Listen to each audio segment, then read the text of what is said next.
Pasal 285 KUH Pidana. 2. Menjatuhkan pidana terhadap terdakwa Indra Septiaman Kamil Indragon dengan pidana mati. Jaksa Penuntut Umum, JPU, menuntut terdakwa Indra Septriaman alias Indragon dalam kasus dugaan pembunuhan dengan pidana hukuman mati. Indragon merupakan terdakwa pembunuh gadis penjual gorengan di Kecamatan 2x11 Kayu Tanam, Kabupaten Padang Pariaman, Sumatera Barat Nia Kurniasari NKS. Tuntutan dibacakan JPU dalam persidangan yang dilaksanakan di Pengadilan Negeri Pariaman pada Selasa siang, tanggal 8 Juli tahun 2025.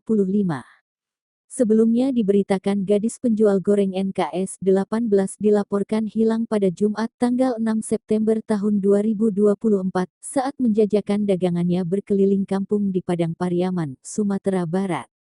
2 hari setelah itu, NKS ditemukan tewas terkubur diduga menjadi korban pemerkosaan dan pembunuhan.